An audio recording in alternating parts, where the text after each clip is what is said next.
Assalamualaikum warahmatullahi wabarakatuh. Alhamdulillah wassalatu wassalamu ala rasulillah Sayyidina wa maulana Muhammad ibn Abdillah wa ala alihi wa sahbihi wa mawalah. Amma ba'du. Dina kesempatan ayeuna ngalangkungan rekaman video sok sanaos nuju dina kaayaan wabah, nanging urang upayakeun tawasau bil haq wa tawasau bis sabr, ulah dugikeun ka pareum. Kituna mudah-mudahan sasireun sabeunyireun ngalangkungan ieu rekaman tiasa dicandak hikmah sareng manfaatna.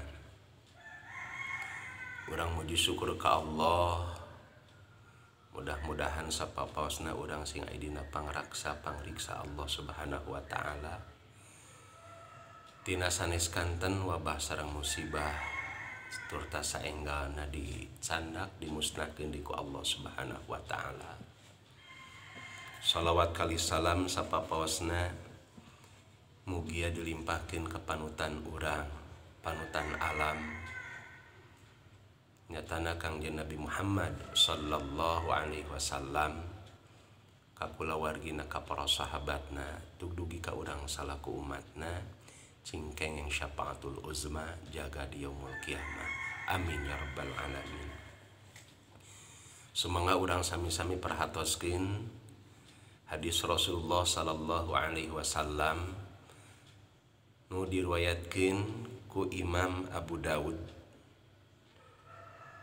anu katampi ti sahabat Abu Hurairah radhiyallahu anu unggalna al mu'minun mir'atul mu'min. Ari jalma mukmin teh eta jadi enteung pikeun jalma mukmin anu sejena.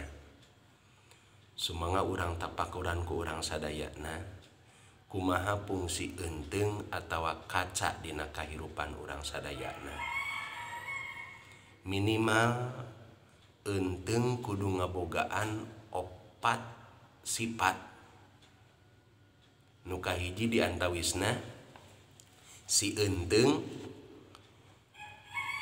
kudu bersih tina kokotor.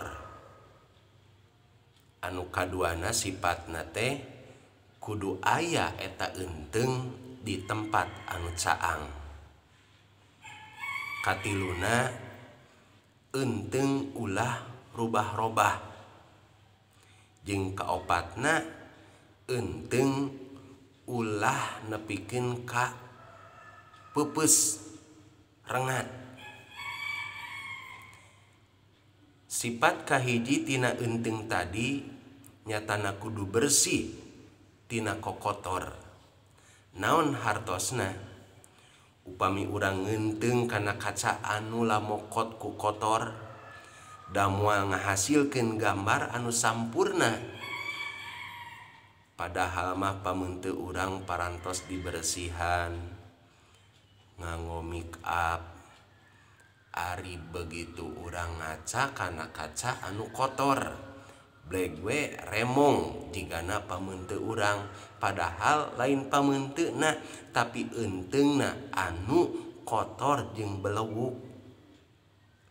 Kasauran Rasulullah sallallahu alaihi wasallam dina hadis tadi, yen jalma mukmin teh jadi enteung keur sasama mukmin sejena. Anak itu jalma mukmin mah kedah bersih tina kokotor, tina sagala noda sareng sagala dosa. Boh anu nemrak atanapi anu nyumput. Upama hiji jalma ngaku mukmin tapi kalakuanana kotor, sirik pidik, jail kaniaya, poyokan, cegekan, tepayaan, nipu malsu geus ngabaju, wadul ngarahul, korupsi jeung manipulasi, atuh lapur moal jadi enteng anu sampurna. Bujang-bujang jama anu non mukmin, jama mukmin sorangan ge geus sangeuk ngeunteung kanu kitu. Sifat enteng anu kadua anu perlu diperhatoskeun nyatana enteng kudu aya dina tempat anu caang. Nyaeta ulah aya si enteng atawa kaca dina tempat anu poek. Naon hartina urang ngaca atawa ngeunteung dina kaayaan kaca keur disimpen dina tempat anu poek. Paling ge ngabeleg-beg we kalangkangna moal katawisna naon. Dina hartos eta bahasa kinayah atawa sindiran ti Kangjeng Nabi sallallahu alaihi wasallam sangkan sadaya umat anu ngaku jalma mukmin kedah sanggup sareng mampu nemrakeun diri yen pribadina teh salaku jalma mukmin. Di mana wae iraha wae jeung salaku jalma mukmin wajib nyepeng delegna turta pengkuh istiqomah dina kaayaan kumaha bae oge. Ulah cara pucuk awi nu katebak ku angin. Kumaha kuatna angin didinya ngaleokna si eta pucuk awi. Nauzubillahi min dzalik. Nepikeun kabingung si jelema teh nah ieu teh euwah-euwah atawa jalma mukmin. Tah eta sindiran ti Kangjeng Nabi. Al mukmin mir'atul lil mukminin. Ari jalma mukmin eta ngarupakeun eunteng pikeun jalma mukmin anu sejenna. Saterasna sifat eunteng anu katilu nyaeta eunteng teh ulah rubah-robah. Bisa kabayangkeun ku urang lamun ngeunteung urang dina eunteng atawa kaca anu rubah-robah. Modelkeun kapungkur zaman patromak. Lamun teh mah keur ngahurungkeun patromak biasa kan barudak sok ngagemrong ningali kana lebah tengki paranti minyak tanahna. Didinya sok ngahaja ngaraca kana eta patromak. Bari ceceuleuh keuteukan kusabab naon ningali gambar jelema atau ningali gambar sorangan dina patromak mah jadi rarebeh. Atawa lamun teh mah urang bisa nyokot senok stainless cobi ku urang ngaca dina eta senok stainless bakal kumaha pamun teu urang. Tadina hal ieu hiji gambaran pikeun urang bahwa urang moal resep lamun ngeunteung kana eunteng anu sok rubah-robah. Dina hartos urang salaku jalma mukmin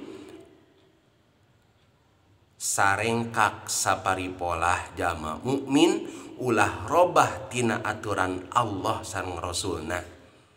Jadi sakali ulah nepikeun kabingung ngabandungan paripolah. Ieu teh jalma mukmin atawa jalma musyrik. Disebut mukmin kalakuanana euwah-euwah.